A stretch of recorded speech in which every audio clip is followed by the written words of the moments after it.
Being attacked and injured by a paranormal entity is truly terrifying. On rare occasions, spirits don't mean to harm the living, but that doesn't make the bumps and bruises hurt any less.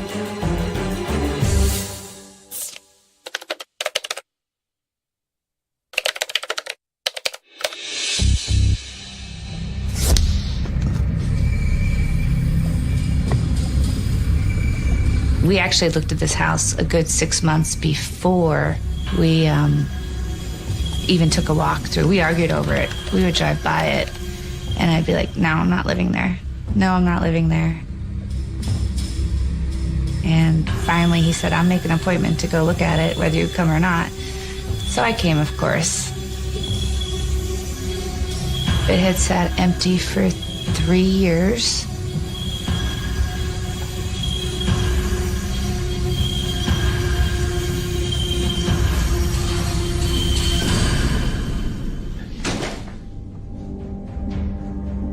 I just felt very uneasy from the minute I walked into it. Take it. Great. Awesome. Despite Sherri's reservations, her husband convinced her to buy the house. But soon after signing the deal, the couple made a chilling discovery. We found out the prior owner of the home, who had built the home, had lived here a few months, maybe a year, before he committed suicide in the home. And that was very unsettling to me. Now it made sense why the home sat empty for almost 3 years before we bought it. Sherri's uneasiness about the house only intensified after they moved in. First night we moved into the home, and at 3 o'clock in the morning,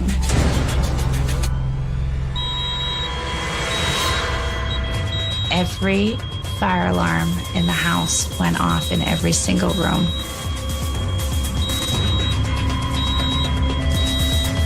And we're crawling on chairs to pop batteries out of fire alarms so that it would stop, and it's blaring loud because it's in every room. Still going. Did you take the batteries out? Yes, I took the batteries out. It's crazy.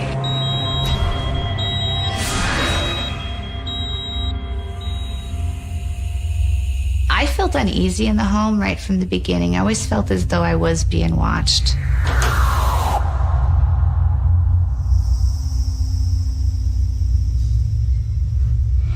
I was in the living room and I was cleaning and dusting.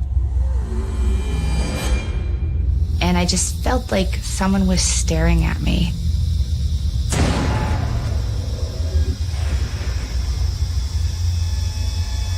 I did not like being in this home alone. The longer Sherri lived in the home, the more intense the strange activity became. Many nights, I would hear the sound of the walls being punched. And it would come closer to my bedroom, and I would hear sound like boots coming down the hall towards the bedroom. When you have things such as footsteps and lights going on and off, doors opening and closing, that's a sure sign that something has come into the space that is looking to get your attention. I would hear him coming. And then I would feel my leg being grabbed, the blankets being pulled.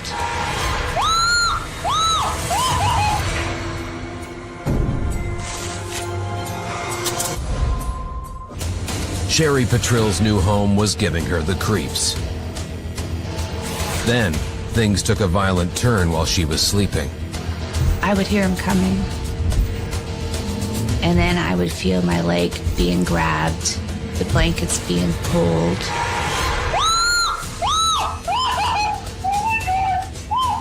What's going on?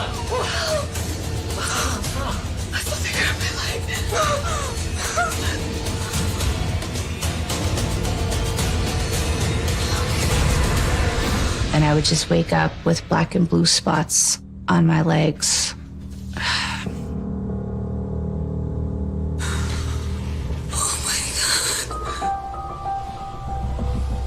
I would bring this up to my husband and tell him what happened, and he didn't believe me. It was just my mind playing tricks on me. I felt alone. The attack left Sherri shaken, but worse was to come. I was sitting on the couch, watching TV, and I was just simply sitting there. And all of a sudden, there was this horrible burn. Not like a curling iron burn, I mean like fire, like a poker in the back of my neck. And I screamed so loud because it hurt so bad. It did leave a little red mark, and my skin was very hot to touch afterward. Being attacked and hurt by something you cannot see is something that makes you question your sanity more than anything. I was at the point I would not be alone in this home.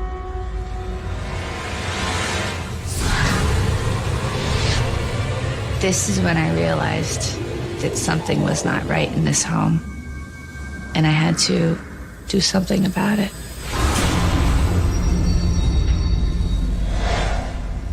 Sherri called in a paranormal investigator. When Sherri reached out to me, she was very scared at what was going on in her home. She was in a very fragile mindset. Sherri thought she was literally going crazy because of the activity going on in the home, virtually going on the edge of a nervous breakdown. I called in our main medium, Virginia, to come with me on this. We have a procedure that we do not disclose any information to the mediums we work with prior to going to a case. When I first arrived, I just felt like something tragic happened on the property. I was greeted with a name, loud in my ear, Peter. The spirit was definitely a past homeowner. I felt he also even built the house.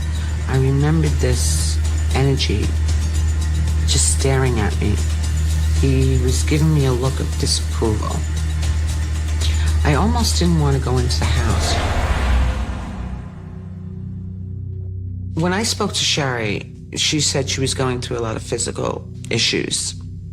And I can tell that it was coming from this owner, this spirit. And his intent was so strong, and he felt that Sherri was weak. Our medium felt that this gentleman didn't like women. He was very angry at women, and he was very angry at Sherri. Being a woman moving into his house, he did not like her there. He was being very aggressive towards Sherri. Harm was being committed. As I started to enter into the kitchen, I started to get a nervous feeling, and I looked out towards the back. I didn't know this yet. I had no idea why I was feeling what I was feeling and why I was feeling what I was feeling. I had no idea. I couldn't put my finger on it. I looked outside that window, and I heard a gunshot. Very loud in my ear, and I actually went, ooh. It felt like something went past my ear. And then I said, oh Lord, he took his life. Violent deaths and suicides cause entities to come back and haunt those specific locations because they're traumatic events. When a traumatic event happens, often it catches someone off guard and they're not ethereally ready to actually enter a different realm of existence, and it can trap them in a particular location. But that wasn't the only spirit making Sherri's life a living hell. Virginia was picking up on a new energy that was in the home. It was an energy of a man that she felt was connected to the property that used to be large farmland years ago.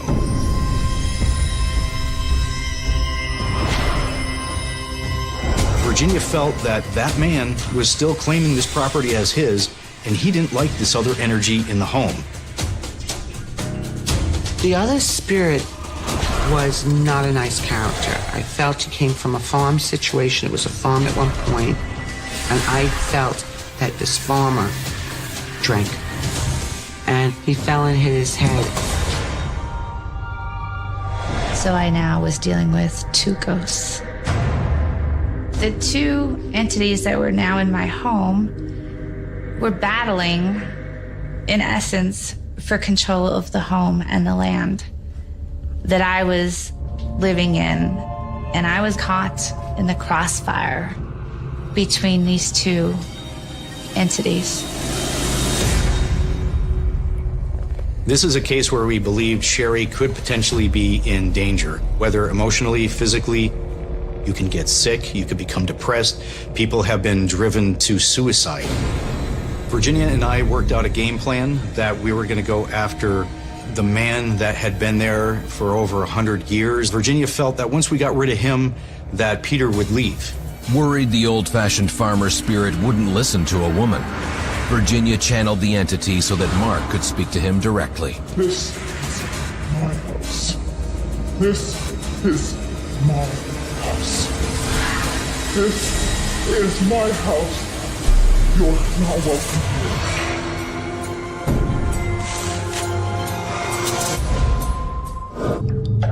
Homeowner Sherri Petrill was caught in the crossfire between two warring spirits.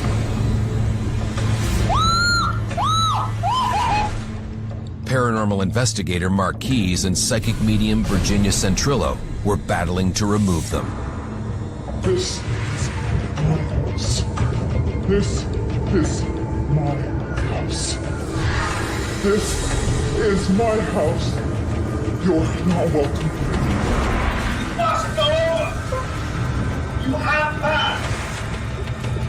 You must go to the light. You must go over. You have passed. You must go to the light. This is my house. You must cross over.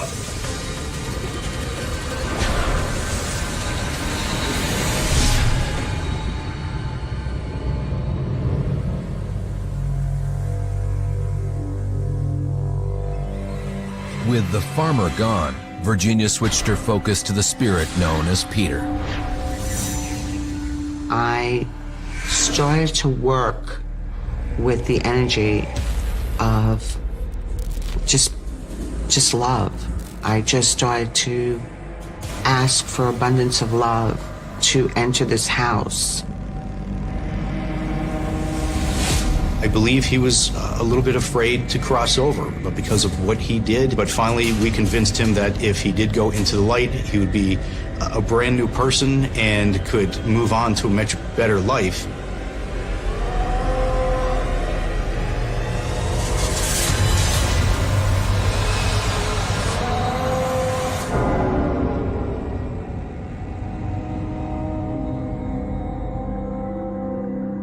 It's just what it is. They need help crossing. That's why they act out. Imagine waking up and not knowing you're dead, and there's other people in your home. That's what happens. That's the truth behind it.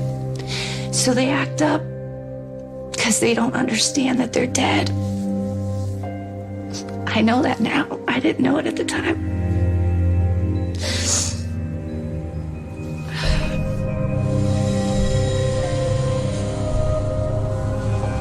I needed out of the home. I could not stay here any longer. And it was a very heart-wrenching decision to have to make because my husband loved this house. We put it for sale.